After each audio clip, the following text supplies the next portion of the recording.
On today's show, we're diving into the games and projections of some top NHL prospects, highlighted by Will Smith of the San Jose Sharks, who's scoring at over a goal game pace recently, and David Reinbacher of the Montreal Canadiens, who's had a slow return from injury.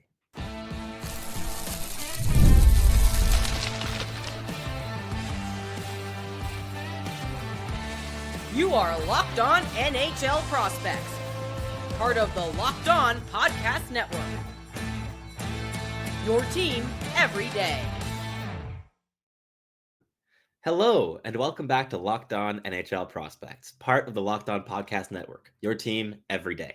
On this show, we break down everything prospects related for you 5 days a week, Monday through Friday.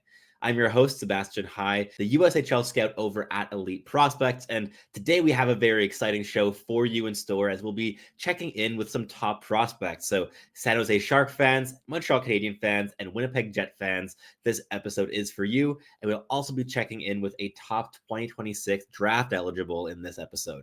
In the first segment, we'll be digging into Will Smith's game, who's just been tremendous as of late for the San Jose Sharks, really catching his footing in terms of the offensive involvement. The defensive game still lacks some refinement and needs work, but the steps he's taken are becoming so clear week after week.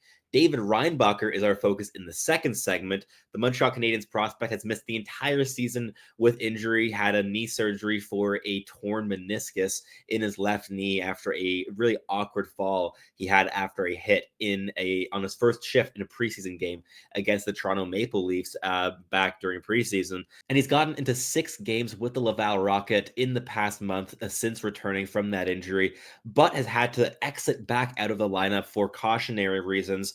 Coming also from higher ups within the organization to take it very slowly and easily with his knee, with his torn meniscus. It's not an injury that is really a big threat for career lasting effects. It isn't like the Kirby Dach situation where the same knee is having a major operation on twice. A torn meniscus is something that athletes can heal from, but still they're taking it slow, and there's been some discomfort in that knee for Reinbacher. But we'll be digging into just how well he played in those games when he was dressed. And then in the final segment of the show, we'll be looking at Fabian Wagner of the Winnipeg Jets, who's just exploded as a goal scorer in the AHL after being goalless in his first 30 games this season, having 6 in his past 7, as well as Tynan Lawrence, a 2026 NHL draft eligible that you guys should know about. So we're going to talk about him a bit. But before we jump into the entire episode here today, today's show is brought to you by Monarch Money. Take control of your finances with Monarch Money. Use code LOCKEDONNHL at monarchmoney.com for 50% off your first year. So let's dive into this first segment here. And San Jose Sharks fans, this is your time because we're talking about Will Smith, and he has been fantastic here as of late. A very fun player to watch. The creativity in the offensive zone is really leading to some dynamic offensive sequences here over recent weeks. He's been well over a point a game in this recent stretch. 12 points in his last 10 games, 5 goals in those appearances. And overall, I think this is a player who's just finding his footing. He's finding chemistry. He's finding comfort in the top 6 of San Jose's lineup, playing on the wing. He got moved over from center to wing back in November, and he's really excelled playing on the wing with less defensive responsibilities, but also a changed role in terms of needing to fight and battle a little bit more to get pucks out from the defensive zone and into the offensive zone. Entries and exits are a lot more physical along the boards as a winger than they are as a center with a wide open ice in front of you. And Smith has had to adapt to that, and that's been a work in progress. But still, I think that he's really finding a level of consistent offensive flair and creativity that really defined him throughout his collegiate career and going back to his draft and draft -1 campaigns in the US NTDP program. This has always been a very bold playmaker who tries very complex things, very intelligent player, and that's really starting to seep through into his NHL game in terms of also seeing results from that. I think earlier on this season, he was trying to be a little bit too cerebral. He's trying to outthink and out anticipate everything because his foot speed just left him chasing the play if he was just trying to match the pace mentally with everyone else on the ice. But in doing so, his play got a little bit static and it lost a little bit of that flair and dynamism and confidence that really I think always defined him as a player. So the fact that he's finding that now again and finding that also in chemistry, both personally but also on the ice with Macklin Celebrini, who are two new best friends since arriving in San Jose together over the summer. I think that it's been a really great year here for Will Smith here since the page turned on 2024. I think he's been significantly better since January, and I caught a couple games here in the past couple weeks, the ones against Montreal, Colorado, and Chicago, and he scored points in all of those. He scored goals in two of them, and he scored I think like 5 points in those three games, and he was a very impactful offensive force. Certainly some shifts where he was less apparent playing on the wing as well. I think he was insulated quite well by Alexander Benberg quite often, taking some shifts as well with Celebrini, playing a little bit with Tyler Toffoli as well. Seem jumping a little bit around in that top six and taking line rushes here and there. But overall, I think that he's a really good fit now in San Jose in that top six, having arrived and embraced the role that he has there. And that's also required him to take a little bit of initiative in working harder off puck and putting some more elbow grease in defensively, and also learning on the habits side of how to diversify his impact, how to make a difference in a game, even if he doesn't find the back of the net, if he is not on the score sheet that game. And I think that we've seen a progression this season with Smith. It's still far from perfect. He's still a raw player in certain senses, especially defensively and in terms of the physical qualities, but progression's been clear this season. And honestly, this is not an offensive burst that I had seen coming this year for this player. Will Smith is a player that I had quite a few conversations with other scouts about over the summertime, whether it be public scouts or also NHL affiliated scouts, about Will Smith and the doubts of him translating to the NHL and the different hurdles that he would have to not only become a productive NHLer, but to just stick in an NHL lineup. And a lot of this had to do with really immature habits off puck defensively, especially a lot of lack of engagement in key moments in his own zone and missing reads quite consistently, switching assignments at the wrong moment or forgetting to switch. These types of things were quite common in our viewings of him at Boston College. Even when he was so dynamic offensively, there still was this flip side of the weaker parts in his game. So when he signed his ELC, we were all left wondering what's going to happen with this player. Is this going to be a really choppy transition? Because again, not the biggest physical frame, right? 6 feet, 181 pounds, but he plays a little bit smaller than that, though that's changing slowly now. And on top of that, the foot speed has never been a strength with this player. So with those immature habits, those physical limitations don't really help. And we had some doubts again about how this player would adapt in his year one, in year two, and even year three of his ELC.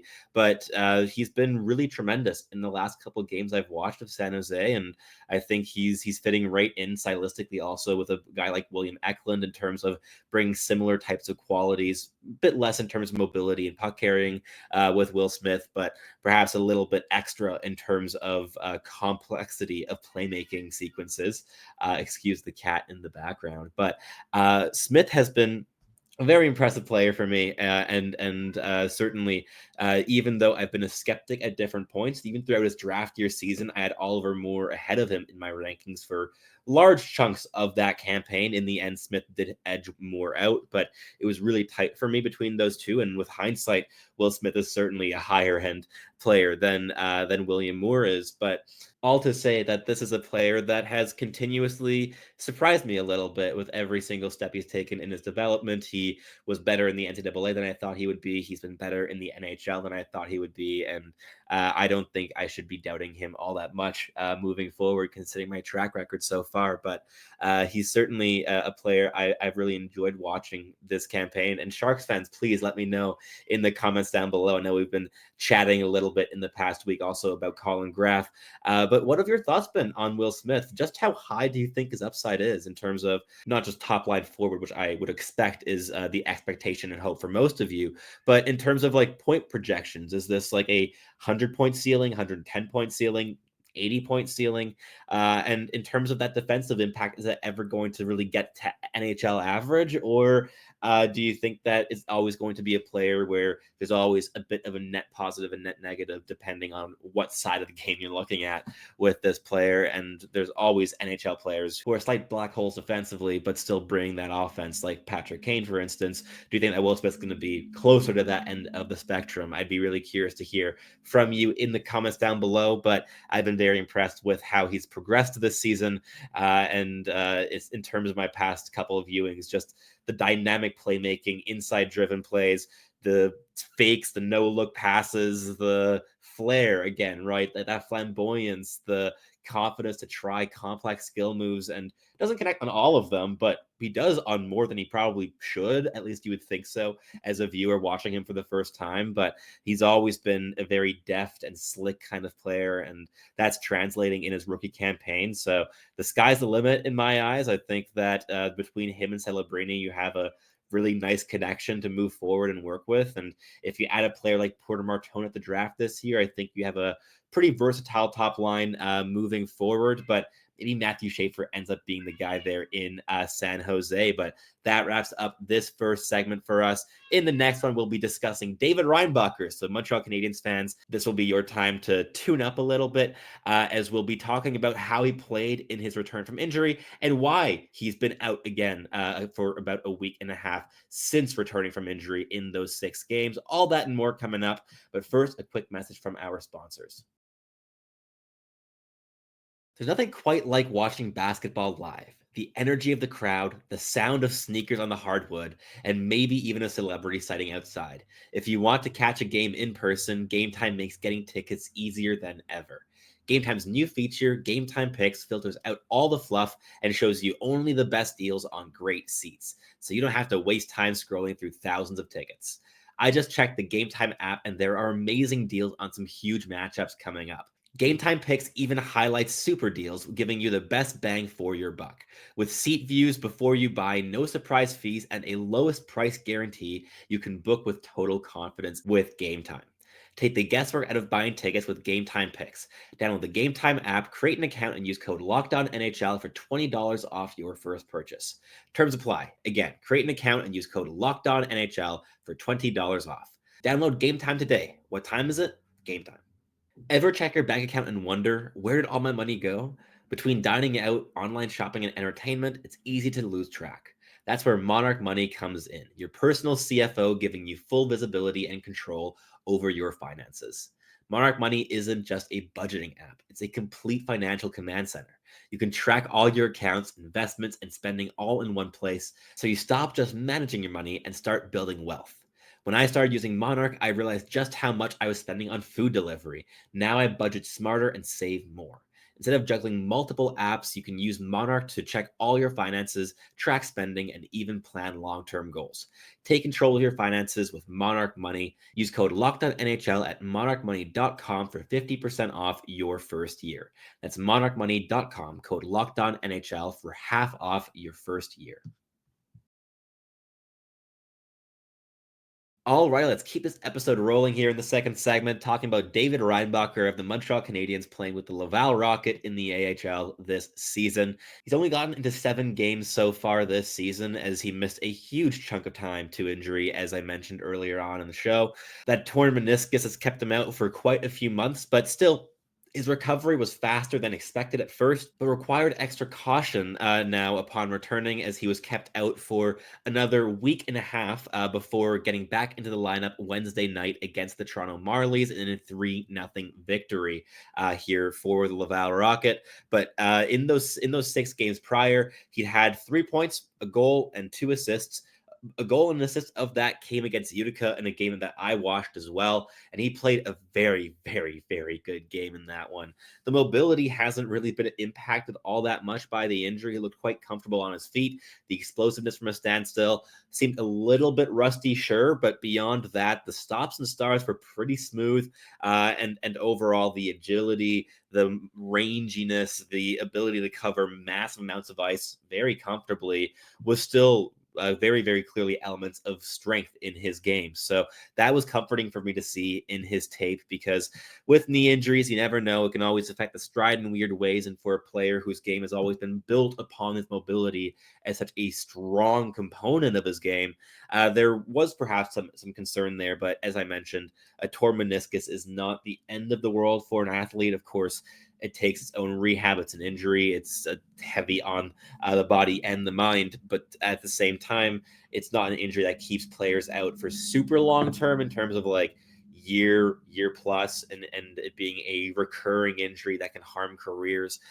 There are other injuries that are far more worrisome from a hockey player standpoint in terms of what threatens a career. So that is a plus note here for David Reinbacher, and the fact that he's back now from his second little break, from taking another pause, is also promising. Playing there against the Toronto Marlies, I did not watch that game, so I cannot say how he looked in that one, but from what I've seen so far this season, coming back from injury, still a player with a lot of defensive potential. Very intelligent, very aggressive, very proactive on both sides of the puck. There's a lot of boldness in his game that I think Canadians fans are going to really appreciate with time once he makes the jump to the National Hockey League, because you need defensemen like this to win games in the NHL, to stop rushes at the blue line, to light things up with a big hit every now and again, but to do so with a very clear goal in mind, to stop a player from entering rather than chasing hits.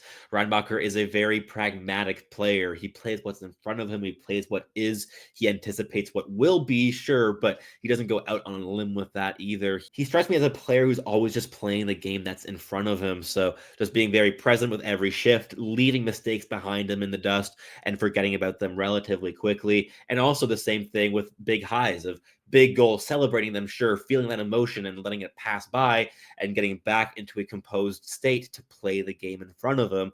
Of course, emotions always ride high in the game of hockey, and that frustration affects him. But I still think that this is a very clear-headed player who has what it takes to become a top four defenseman in the NHL, both in terms of the physical capabilities and the defensive qualities.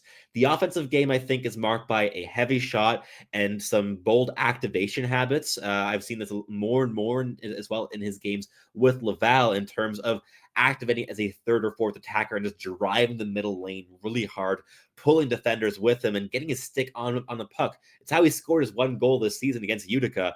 Just driving the middle lane and beating a defender, hanging out a defender just slightly, and then swinging his stick at the pass puck through the crease and somehow made contact, get up past the goaltender, and it was a really pretty goal. But it came from this very, very just hard drive to the net, and having that kind of habit from a big, mobile right shot defenseman who's also going to be playing with high end players in the NHL, whether it be with a defense partner like Lane Hudson, perhaps, or offensive players like Nick Suzuki, Cole Caulfield, Ivan Demidov, and Uri Slavkovsky. These are very high IQ players. There's going to be a lot of fluid interchanges as well in the offensive zone. On the power play, sure, but even at even strength during extended cycle possessions. And Reinbacher is a player that is mobile enough, rangy enough, physical enough to not just like be able to make up that space if the puck ends up going back the other way. He doesn't get caught all that often in terms of odd man rushes against, but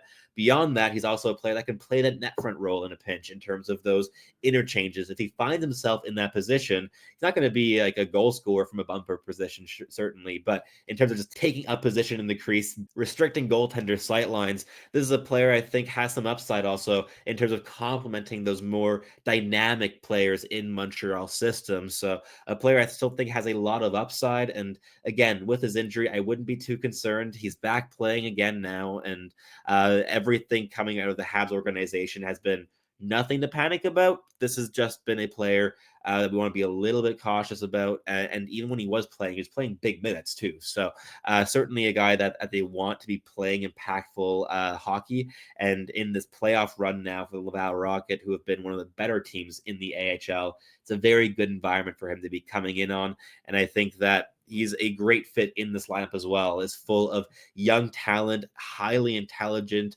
players, but who work hard, put in a shift. And Reinbacher fits in with that identity that's built throughout the Montreal Canadiens organization from top to bottom. But that wraps up this second segment.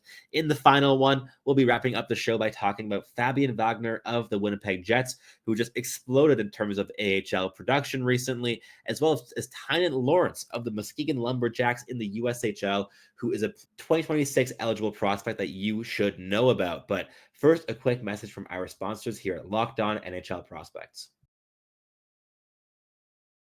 With Upwork, you can find specialized freelancers in marketing, development, design, and more.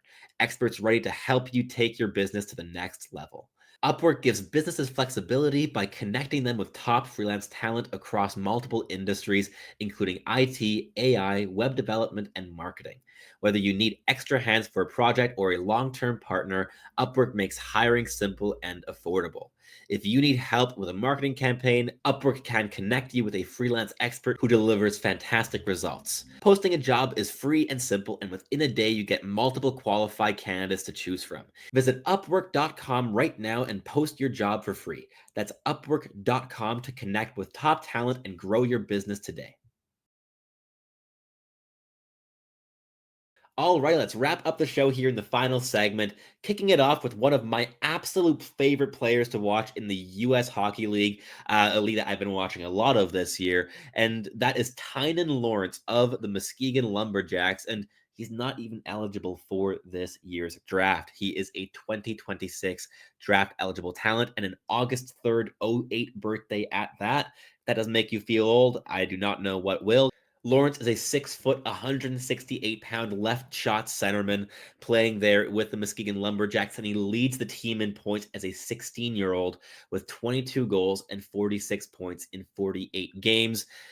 And in my viewings this season, consistently has been the best player on the ice. And if he's not the best player on the ice, he's the best player on Muskegon. And this is a team with players like Ivan Ryabkin of the 2025 NHL draft. Vaclav Nestrasil, who could be a first-round player as well this year. Luka Radivojevich, who has been a pretty hyped-up prospect for just about two years at this point. A lot of talent on this team, but Tynan Lawrence is the dynamic guy that glues everything together. Everything flows through him. He is the crux of the offense.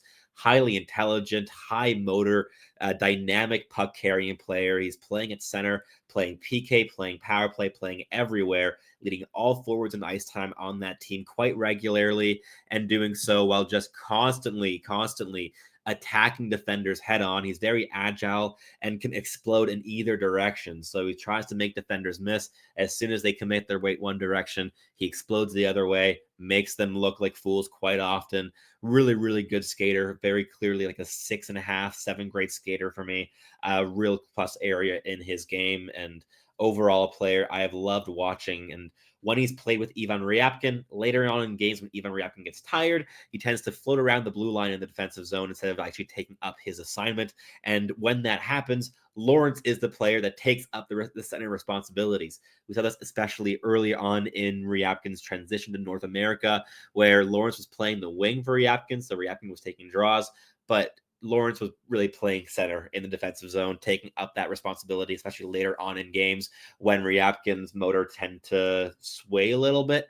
And he's also then a player that catches right back up with play going the other way. So he's the deepest forward in the defensive zone, and he's often the second forward or first forward to enter the offensive zone because he is, again, a very confident and bold puck carrier and overall player that I think has tremendous upside. He's committed to play at Boston University in the 2027-28 season. You might see that actually be the 2026-27 season in the end, but next season is up in the air as in where he will play, whether it will be in the USHL or perhaps in the CHL. Certainly a player I think that we have a chance at seeing in the Canadian Hockey League next season. And I think he'd be a great fit for how CHL hockey functions, with how hard he works, how dynamic of a carrier he is.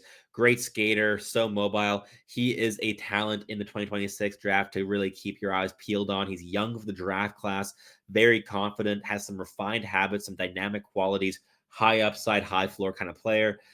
Definitely a top 15 guy on my personal early 2026 draft board, but a player I've really enjoyed watching so far this season, and it just has some fantastic displays of skills. So check out the article if you want to see my in-depth breakdown on his game, as well as a link to a gorgeous goal that he scored for Muskegon here recently. But to wrap up the show, let's talk about Fabian Wagner, who's been scoring wicked goals here for the Manitoba Moose in the AHL. Drafted by the Winnipeg Jets in the 6th round in 2022.